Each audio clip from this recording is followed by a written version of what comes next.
I'm Eleanor, 68 years old, and a widow living in my modest 3-bedroom home for the past 40 years. What my son Gregory doesn't know is that beneath my simple lifestyle lies a fortune I've quietly built. That Thanksgiving Day when he called me, just a burden at my dinner table, he had no idea I would be meeting my attorney the very next morning to change my will completely. Before I share my story, I'd love to know where you're watching from. Take a moment to subscribe and join me on this journey of heartbreak and justice. Life wasn't always this complicated between Gregory and me.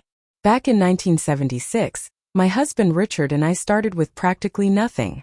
We lived in a tiny apartment on the outskirts of Boston, carefully saving every penny. Richard worked as an accountant at a small firm, while I took a job as a receptionist at a real estate office. We were young, in love, and determined to build something meaningful together. Richard had an incredible mind for finances. "Eleanor," he would say, "wealth isn't about what you spend, it's about what you keep." He taught me everything about investing, compound interest, and the power of patience. When most of our friends were buying bigger houses and fancy cars as they climbed the income ladder, we continued living modestly. Our philosophy was simple: live below your means and invest the difference. When I became pregnant with Gregory in 1980, we were overjoyed. Richard would place his hand on my growing belly and whisper, "Our greatest investment is right here." We promised each other that our child would never want for anything important, but would also understand the value of hard work and compassion. After Gregory was born, I reduced my hours at work to care for him, but I never stopped learning about finances. Richard and I would sit at our kitchen table after putting Gregory to bed, reviewing our investment portfolio and making decisions together. By the time Gregory started elementary school, we had accumulated our first $1 million, though nobody would have ever guessed it from our lifestyle. We sent Gregory to the finest private school in the area, believing education was the one area where we shouldn't compromise. I still remember dropping him off on his first day, his backpack almost bigger than he was, his eyes wide with excitement and nervousness. "You'll be amazing, sweetheart," I told him, fighting back tears of pride. As Gregory grew older, he began noticing the differences between our family and his classmates. While his friends lived in mansions with swimming pools and home theaters, we lived in a comfortable but ordinary house. When he was 12, he asked why we couldn't have a bigger house like his friend Bradley. "We have everything we need, Gregory," I explained. "Sometimes having less stuff means having more freedom." Richard nodded in agreement, adding, "True wealth isn't what people can see, son." Looking back, I wonder if we made a mistake keeping our financial situation a secret from Gregory. We had good intentions. We wanted him to develop intrinsic motivation rather than expecting everything to be handed to him. We wanted him to value people over possessions. But perhaps we created a false impression that shaped his later attitudes. Throughout high school, Gregory excelled academically and athletically. We paid for tennis lessons, summer academic programs, and eventually an expensive car when he turned 16. I started noticing troubling signs of entitlement. He became impatient with service workers, dismissive of students on scholarship, and increasingly demanding of expensive items. Richard tried to address these behaviors. "Character matters more than your possessions," he would say during our family dinners. Gregory would roll his eyes, a teenager certain his parents just didn't understand the real world. When Richard was diagnosed with pancreatic cancer during Gregory's senior year of high school, our world shattered. Within 6 months, I lost my beloved husband and partner. Gregory lost his father just as he was preparing to leave for college. The grief was overwhelming. At the funeral, our neighbor Mabel Johnson brought casseroles for days and sat with me through those first terrible nights when sleep wouldn't come. She had lost her husband years earlier and understood the hollow feeling that follows such a loss. While many friends drifted away after the appropriate mourning period, Mabel remained steadfast. After Richard passed, I immersed myself in managing our investments. I discovered I had a natural talent for it, something Richard had always told me but I'd never fully believed. Over the next 2 decades, I quietly grew our initial millions into a substantial fortune of over $15 million. I continued living in our same house, driving a practical sedan, and shopping with coupons. This wasn't an act. It was simply the lifestyle I was comfortable with. Meanwhile, I spared no expense for Gregory's education. He attended an Ivy League university, then an expensive graduate program. I paid for everything: tuition, housing, spending money, spring break trips, and even his first apartment after graduation. I wanted him to start adulthood without the burden of student loans. Throughout these years, I kept my growing wealth private. My financial advisors knew, of course, as did my attorney Thomas Wilson, who had been handling our affairs since Richard was alive. But to the world, including Gregory, I was simply a comfortable widow living on a reasonable pension and whatever Richard had left me. In my neighborhood, I became known for my gardening and occasional small donations to local causes. No one suspected that I anonymously funded the new playground at the elementary school or established a scholarship at the community college. Giving brought me joy, but I never sought recognition. Mabel and I grew closer over the years. A retired nurse with a golden heart, she volunteered at the local hospital and always made time to check on elderly neighbors. Her modest pension barely covered her expenses, yet she would share whatever she had. "We're family by choice, Eleanor," she would say when bringing over her famous blueberry muffins or offering to drive me to doctor appointments. I often considered telling Gregory about my financial situation, especially as I entered my 60s and began thinking about legacy planning. But something always held me back. Perhaps it was the hope that he would show interest in my life without the motivation of inheritance. Perhaps it was the fear that money would change our relationship even more than it already had. Little did I know how prophetic those fears would prove to be. After Gregory graduated from business school, his visits home became increasingly rare. He took a job with a prestigious firm in Chicago, about 3 hours from my home in suburban Milwaukee. Close enough to visit regularly, I thought, yet months would pass without seeing him. When he met Vanessa at a corporate retreat, things changed rapidly. Within 6 months, they were engaged. Vanessa came from a wealthy family and had expectations about lifestyle that seemed to accelerate changes I had already noticed in Gregory. When they visited to announce their engagement, I noticed how Vanessa's eyes scanned my living room, a slight frown forming as she took in my comfortable but outdated furniture. "Mom still keeps the place exactly like when Dad was alive," Gregory explained with an uncomfortable laugh. "She refuses to update anything." The truth was simpler. I liked my home as it was. The sofa where Richard and I had spent countless evenings reading together. The dining table where we had celebrated Gregory's birthdays. These weren't outdated furnishings to me. They were vessels of memory. I threw myself into helping plan their wedding, offering to contribute substantially to the costs. Vanessa and her mother took control quickly, planning an extravagant affair at a lakeside resort that cost more than Richard and I had spent on our first house. When I suggested something a bit more reasonable, Gregory pulled me aside. "Mom, this is our special day. Can't you just be happy for us without worrying about money?" I wrote the checks without further comment. After they married, their visits became even less frequent and more obviously obligatory. They purchased a luxury condo in downtown Chicago, complete with a doorman and rooftop pool. Gregory began casually mentioning their vacations to Europe, their new luxury car, their country club membership. With each conversation, the distance between our worlds grew wider. I noticed a pattern emerging. Gregory and Vanessa would call when they needed something: money for an investment opportunity, advice about a tax situation, a loan for a vacation property they were considering. I helped when I could, always framing my assistance as modest contributions from my savings. Gregory never questioned where these funds came from, apparently assuming Richard had left insurance money or that I was dipping into my retirement funds. The year Gregory turned 35, he completely forgot my birthday. No call, no card, nothing. When I mentioned it during our next conversation, he was immediately defensive. "Mom, I was on an important golf trip with clients. You know how busy work keeps me." The golf trip had been to Pebble Beach. The clients were his friends from college. I knew because I had seen the photos on social media. When Vanessa gave birth to twins Madison and Tyler, I was overjoyed.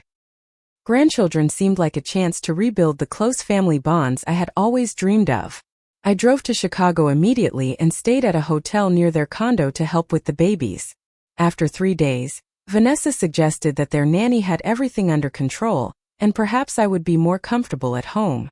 I offered to babysit regularly, hoping to form a close relationship with my grandchildren.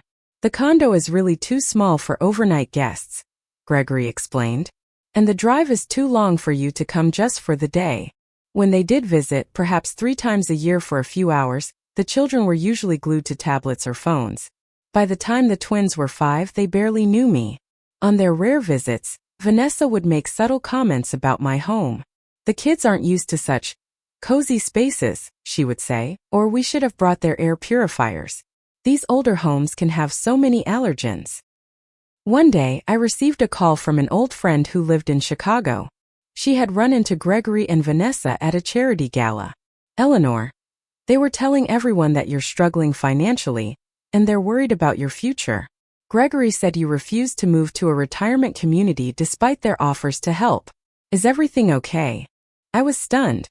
Not only was this completely false, but it revealed how Gregory portrayed me to others. I called him that evening, keeping my voice steady as I asked about these comments. Mom, we're just concerned, he said.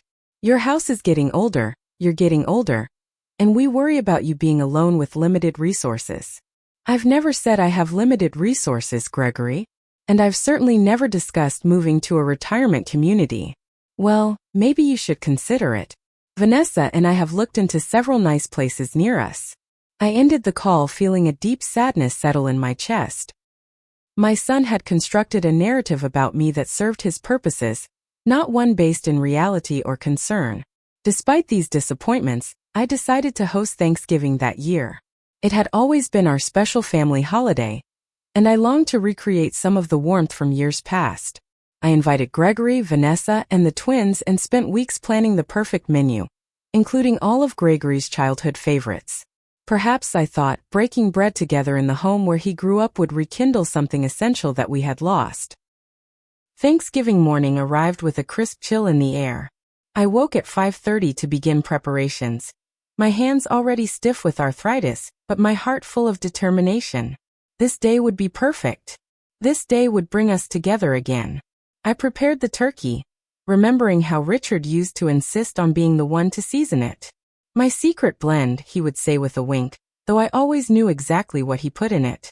I made cranberry sauce from scratch the way Gregory loved as a child, sweet potato casserole with the pecan topping he would pick off and eat first, and his favorite pumpkin pie with extra whipped cream.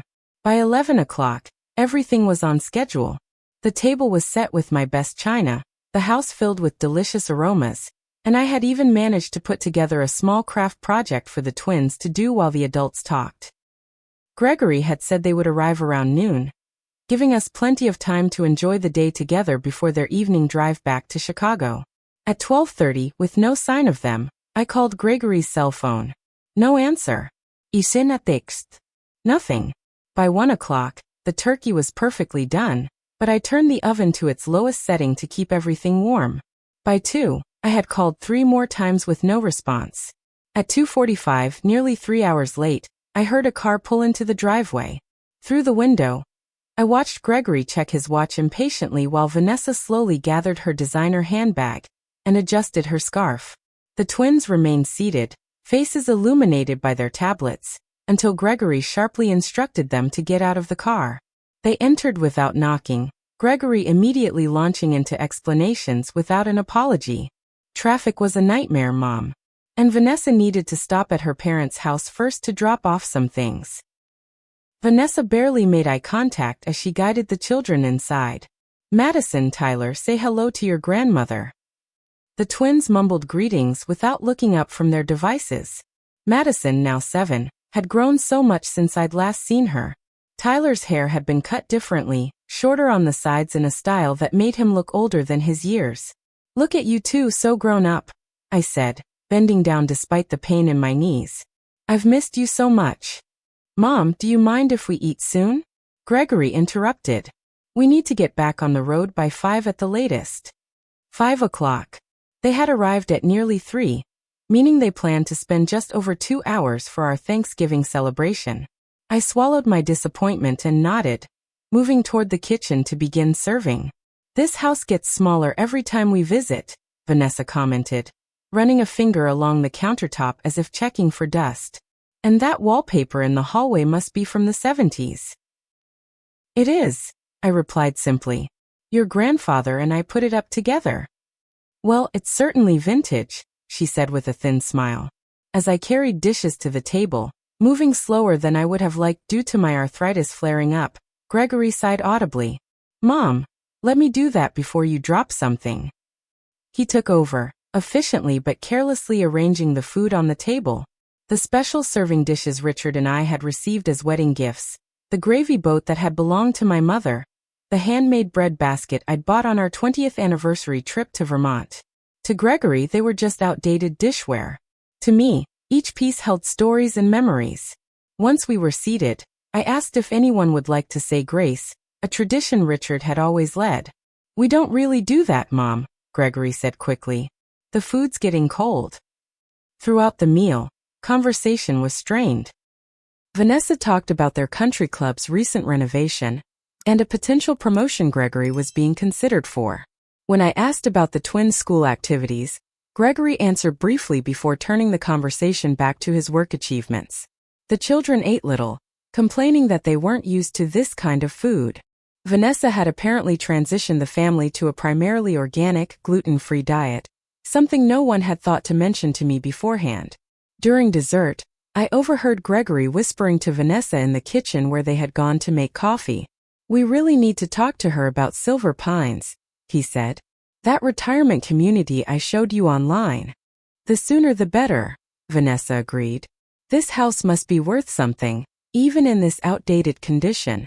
The sale could cover a few years at Silver Pines, and then we'll figure something out. I stood frozen in the hallway, pie server in hand, as they continued discussing my future as if I had no say in it.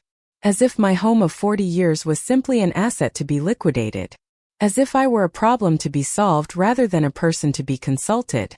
After dessert, I suggested we look through some old photo albums I'd found recently. There are some wonderful pictures of you as a baby, Gregory, and I thought the twins might enjoy seeing their daddy when he was their age. Gregory checked his watch. We really don't have time, Mom. Maybe next visit. Vanessa walked around my living room, picking up small decorative items and setting them down with barely concealed disdain. She paused at the china cabinet where I displayed some of my most treasured possessions. This old china must be taking up so much space, she said. Have you considered selling it? No one uses formal dinnerware anymore. That was my grandmother's wedding china, I replied quietly. It's not about using it. It's about honoring her memory. Vanessa shrugged. Just seems like a lot of clutter to me. When I went to the kitchen to wrap leftovers for them to take home, I moved more slowly than usual, my arthritis particularly painful after the stress and activity of the day.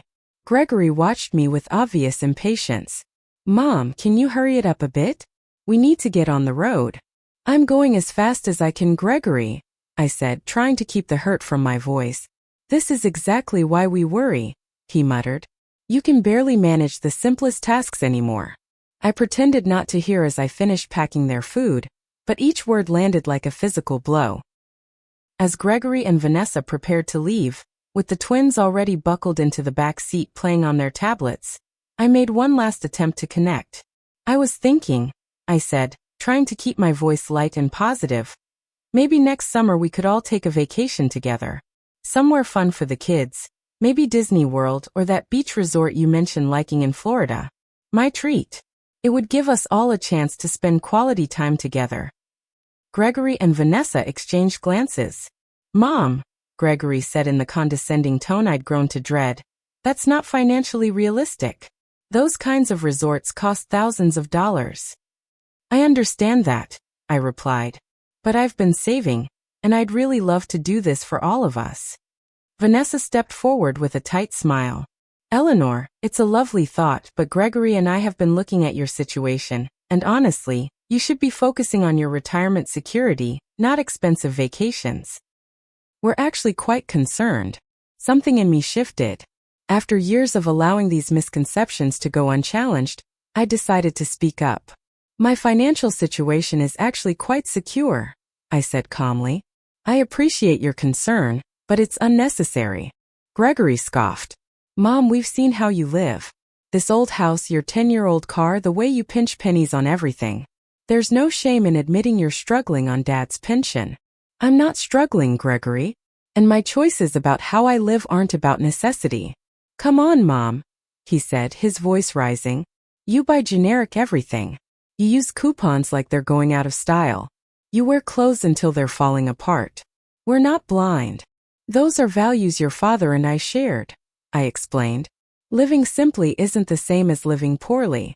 Vanessa touched Gregory's arm as if to calm him, but her words did the opposite.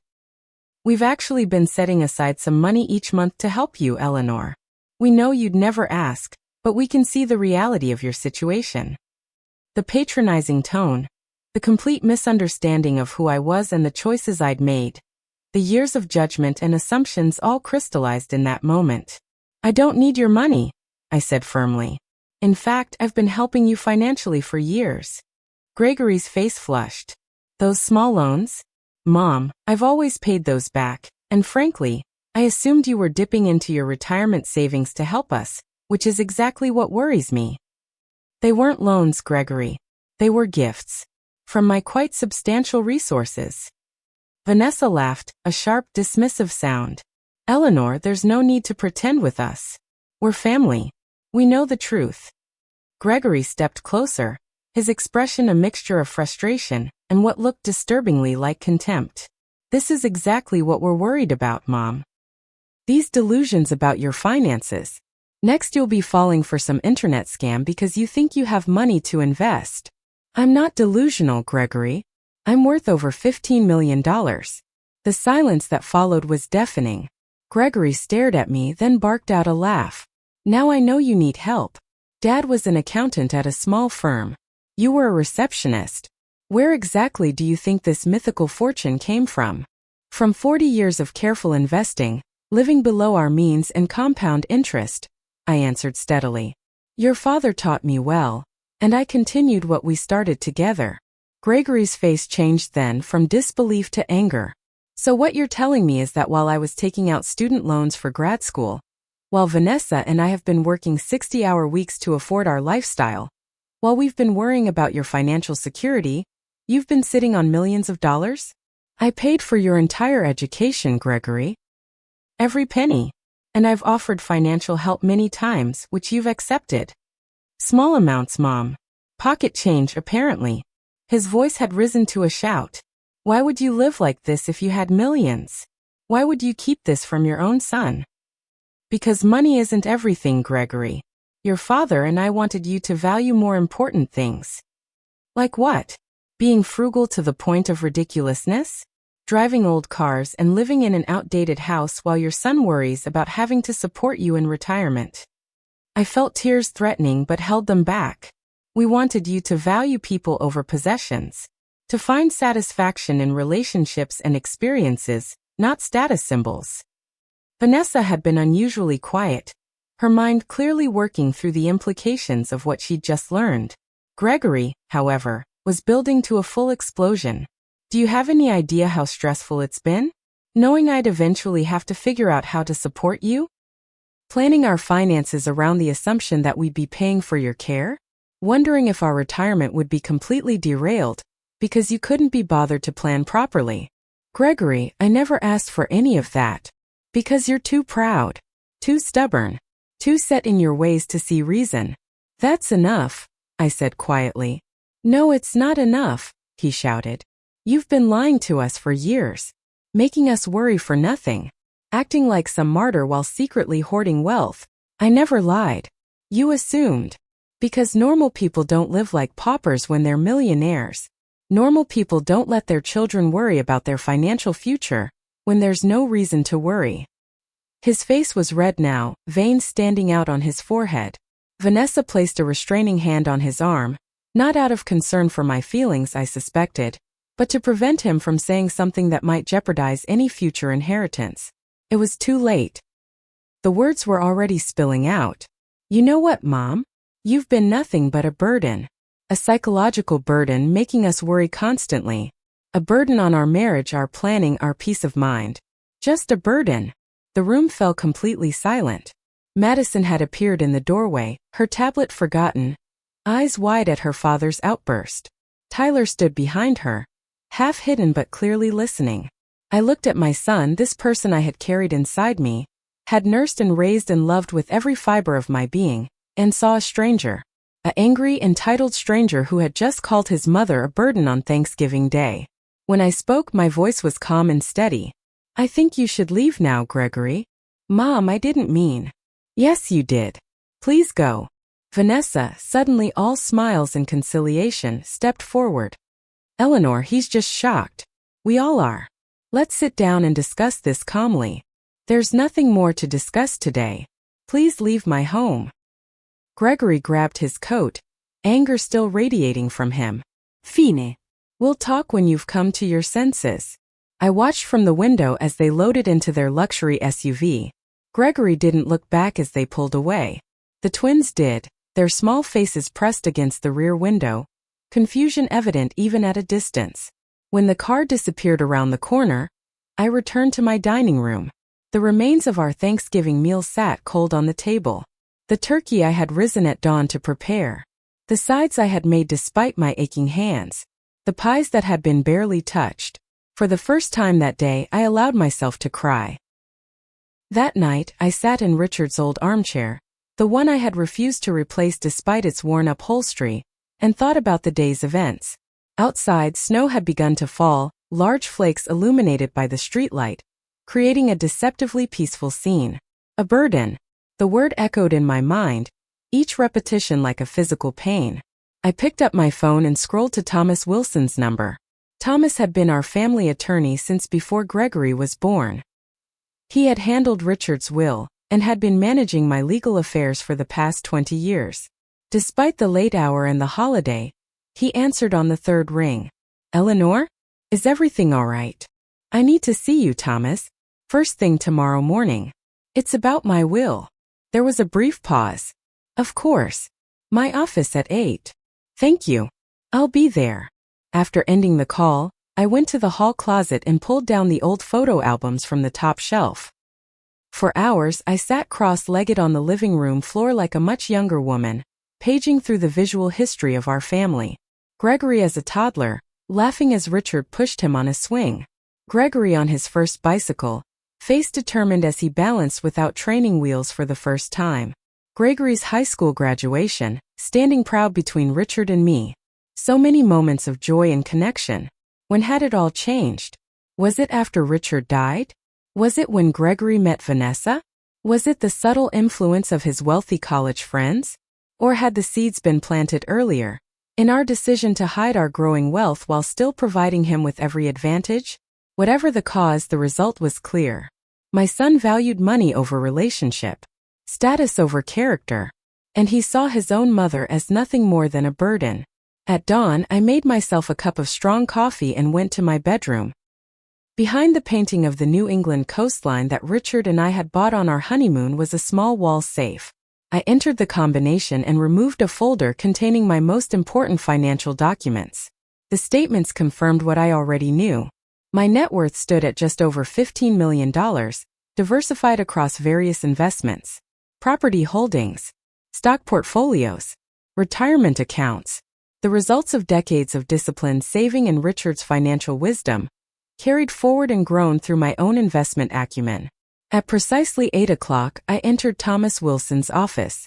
Despite the early hour on the day after Thanksgiving, he was impeccably dressed in a charcoal suit, his silver hair neatly combed. He had aged well, carrying his 70-plus years with dignity and sharpness. "Eleanor," he greeted me warmly, rising from behind his desk. "Please sit down. Can I offer you some coffee?" "Thank you, Thomas. Black, please."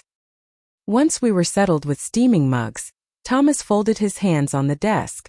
"Now, what's this urgent matter concerning your will?" I took a deep breath. "I want to change everything, Thomas. Gregory will no longer be my primary beneficiary." If Thomas was surprised, he hid it well. He had been our attorney long enough to know that such decisions weren't made lightly. "I see. May I ask what prompted this decision?" Briefly, I recounted the events of Thanksgiving, including Gregory's hurtful words and the years of growing distance and disrespect that had preceded them. Thomas listened without interruption, his expression grave. I'm truly sorry, Eleanor. That must have been incredibly painful. It was clarifying, I replied. I've been holding on to hopes about Gregory that no longer match reality. And you're certain about changing your will? Sometimes in the heat of hurt, we make decisions we later regret. I'm certain, Thomas. This isn't a sudden reaction. It's the culmination of years of watching Gregory become someone Richard and I never intended to raise. Thomas nodded. Very well. What changes would you like to make? I outlined my new wishes. A significant portion of my estate would go to establishing a foundation for underprivileged children to receive educational opportunities. Another portion would be distributed among several charities Richard and I had supported over the years. And the remainder, I said, I want to leave to Mabel Johnson. Your neighbor? Thomas asked, his eyebrows rising slightly. Yes. Mabel has been more family to me these past 15 years than my own son. She's kind, generous, and manages to help others despite her own limited means. She deserves security in her final years. And Gregory? Do you wish to leave him anything at all? I had considered this question throughout my sleepless night. A small cash inheritance. Enough to show that this isn't about punishment, but not enough to significantly impact his lifestyle. And college funds for Madison and Tyler, accessible only for educational expenses. Thomas made notes, his pen moving efficiently across the legal pad. Eleanor, you should be aware that Gregory could contest this will, especially given the significant change from your previous estate plan. On what grounds? He might claim undue influence or that you weren't of sound mind when making these changes. I smiled grimly. That's why I'm here the very day after the incident, Thomas. I am completely sound of mind, and no one has influenced me but Gregory himself, through his own actions. Nevertheless, it would be prudent to take extra precautions. I suggest a thorough psychological evaluation to document your mental competence, and perhaps a video statement explaining your reasons for the changes. I'll do whatever is necessary. There's one more thing to consider, Eleanor. Do you want Gregory to know about these changes now, or only after your passing? I thought about this carefully. After. Telling him now would only create more conflict and potential legal battles while I'm alive. I want peace in my remaining years. Thomas nodded. I understand. I'll begin drafting the new will immediately. We can meet again next week to review and finalize everything. As I stood to leave, Thomas came around his desk and took my hand in both of his. Richard would be proud of you, Eleanor, for your financial wisdom and for your courage in making this difficult decision. For the second time in 24 hours, I felt tears threatening. But these weren't tears of hurt. They were of relief and resolution. Thank you, Thomas. That means more than you know. In the months following that fateful Thanksgiving, I experienced a profound shift in my perspective. What had initially felt like loss, the severing of my last hopes for a close relationship with Gregory, gradually transformed into a sense of liberation. No longer bound by unrealistic expectations, I was free to rebuild my life around people and purposes that truly mattered. My friendship with Mabel deepened as we spent more time together. At 72, she remained remarkably active, volunteering 3 days a week at the local hospital despite her own health challenges. She never knew about her place in my will. That wasn't why I cherished her companionship. We simply enjoyed each other's presence, sharing coffee on my porch in the mornings, tending to our respective gardens, and occasionally taking drives to nearby state parks when the weather permitted. You seem different lately, Eleanor, Mabel observed one spring afternoon as we sat shelling peas from her garden. More at peace somehow. I smiled, not ready to share the full truth. I suppose I've finally accepted some things I can't change. Ah, she nodded wisely. That's one of the gifts of growing older, isn't it? Learning what battles to fight and what to surrender to. With Thomas's help, I established the Hampton Educational Foundation, named after Richard's middle name. While the foundation wouldn't be fully funded until after my passing, I began making anonymous donations to support scholarships for promising students from disadvantaged backgrounds. I took joy in reading the application essays, seeing the potential in these young people that reminded me of the values Richard and I had tried to instill in our own son. Gregory's calls became even less frequent after Thanksgiving, and when they did come, they followed a predictable pattern. After brief, superficial inquiries about my health, the conversation would inevitably turn to some financial need or opportunity. "Mom, we're looking at private schools for the twins," he mentioned during one such call in April. "The best one in our area is quite expensive, but their educational future is worth investing in, don't you think?" The irony wasn't lost on me. "Education is certainly important," I replied neutrally. "So, would you be willing to help with the tuition, given your situation?" His voice still carried a note of disbelief when referencing my wealth, as if he hadn't fully accepted the truth of it.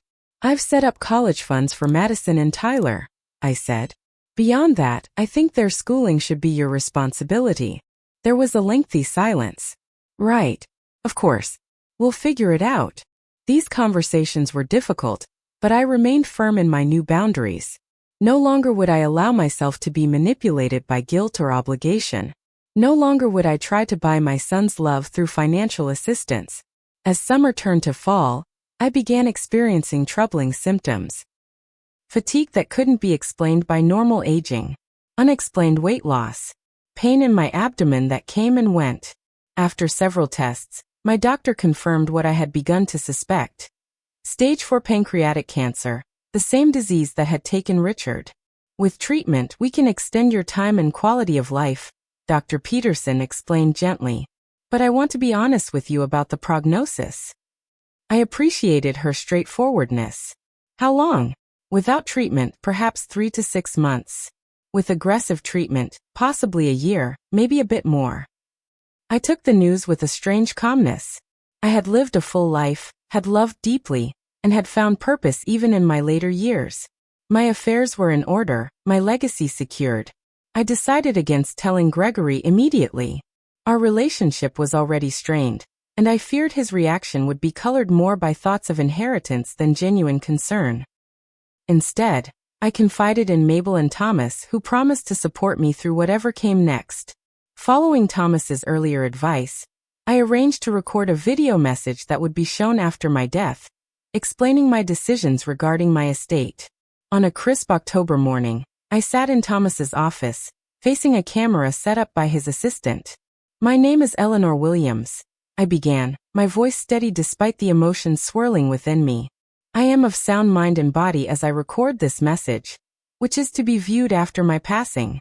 I want to explain the decisions I've made regarding my estate." I spoke about the values Richard and I had tried to live by. The importance of generosity, compassion, and seeing wealth as a responsibility rather than a status symbol. I explained how painful it had been to watch Gregory become increasingly materialistic and distant, culminating in the Thanksgiving when he called me just a burden. "I don't make these decisions out of anger or vengeance," I clarified. "I make them out of a desire to see my life's work continue in ways that align with my deepest values. The foundation will help deserving young people. The charitable bequests will support causes Richard and I believed in. And my dear friend Mabel, who has shown me what true family means, will have the security she deserves in her final years." I addressed my grandchildren directly, expressing my love for them and my hopes that the educational trusts would help them pursue meaningful lives. Finally, I spoke to Gregory. "Gregory, I have always loved you and I always will.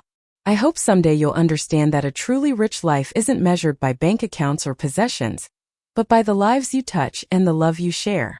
That was the legacy your father wanted to leave you, and it remains my greatest wish for your future." By December, my health had declined significantly. I began hospice care at home, with Mabel visiting daily and a nurse coming several times a week. I had finally told Gregory about my diagnosis during a brief phone call. He and Vanessa visited once, a tense 2-hour encounter during which they seemed unsure how to act around me, as if my illness had made me suddenly fragile in ways beyond the physical. "We could move you to a facility near us," Gregory offered, though without much conviction. "The best cancer center in the Midwest is in Chicago." "I'm not seeking treatment, Gregory.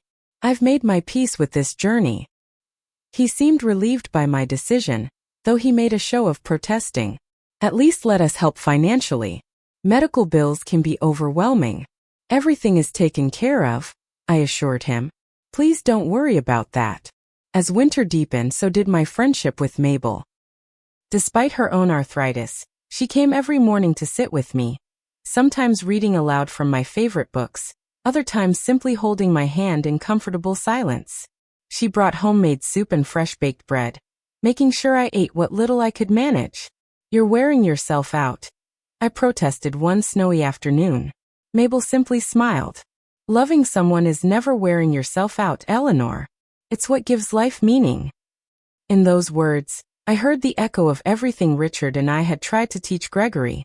The simplicity of true connection. The value of putting others before yourself. The richness of a life built on love rather than acquisition. Thomas visited regularly as well, making sure all my legal affairs remained in order. We reviewed the will one final time, confirming every detail. Is there anything else you'd like to arrange? He asked during what we both knew might be our last meeting. Just one thing, I said, my voice weaker now but my mind still clear. I'd like you to be the one to personally deliver the news to Gregory after I'm gone. Not a phone call. In person. I want you to see his reaction and judge whether he's genuinely grieving or just calculating his inheritance. Thomas's eyes softened with understanding. Of course, Eleanor. I'll handle it personally. As January turned to February, I felt myself growing weaker each day. The pain was managed well by the hospice team, but my body was shutting down gradually. I had made peace with death, seeing it not as an ending but as a reunion with Richard after our long separation. Gregory called occasionally, brief conversations that never went beyond surface inquiries about my condition. He didn't visit again, citing work commitments and the twins' busy schedule with winter activities. I accepted these excuses without comment, no longer expecting anything different. On a quiet Wednesday morning in late February, with Mabel dozing in the chair beside my bed and weak winter sunlight filtering through the curtains, I felt a profound sense of completion wash over me. My life had not been perfect. My relationship with my son had fallen far short of what I'd hoped. But I had loved deeply, lived authentically, and arranged for my legacy to continue in ways that honored my truest values. As I closed my eyes, I pictured Richard waiting for me, that crooked smile I had missed for so many years. I'm coming, my love, I whispered. We have so much to talk about. With that thought, I slipped peacefully away, my hand still held in Mabel's faithful grasp. 2 weeks after my funeral, which Gregory and his family attended with appropriate displays of grief, Thomas Wilson called to arrange a meeting at his office. Following my explicit instructions, he didn't hint at the purpose, merely stating that there were important matters regarding your mother's estate to discuss. Gregory arrived promptly at the scheduled time, dressed in an expensive suit that suggested both respect for the occasion and confidence in what was to come. Vanessa accompanied him, her designer outfit and carefully arranged expression of somber anticipation telling their own story. Thank you for coming, Thomas greeted them in the conference room where several other people were already seated. Mabel, looking uncomfortable in her best church dress, the director of the Hampton Educational Foundation, and representatives from the charities named in my will. Gregory's eyes scanned the room, confusion replacing his initial self-assured expression. I don't understand. Why are all these people here for a private family matter? Please have a seat, Thomas said, gesturing to the remaining chairs. All will be explained. Once everyone was settled, Thomas cleared his throat. We're here for the reading of Eleanor Williams' last will and testament. As her attorney for over 30 years, I'll be overseeing the distribution of her estate according to her explicit wishes. Thomas began with the formal legal language, then moved to the specific bequests. To the Hampton Educational Foundation, Eleanor leaves the sum of $5 million, to be used exclusively for scholarships for deserving students from disadvantaged backgrounds. The foundation director nodded solemnly, clearly already aware of this generous gift. To the following charitable organizations, Thomas continued, listing the Cancer Research Foundation, the local hospital, and several other causes Richard and I had supported, each receiving substantial sums. Gregory shifted in his seat, his expression darkening as the numbers added up. Vanessa remained perfectly still, though her knuckles whitened as she gripped her purse. To Madison and Tyler Williams, Eleanor leaves educational trusts of $250,000 each, to be used exclusively for college and graduate school expenses, accessible only for tuition and related educational costs. Gregory leaned forward slightly, anticipating the major bequest that surely would follow. To Gregory Williams, Eleanor leaves the sum of $100,000 and her personal journals. The silence that followed was absolute. Gregory stared at Thomas, waiting for more. When nothing came, he finally spoke, his voice tight with barely controlled anger. "That's it? $100,000? Out of $15 million.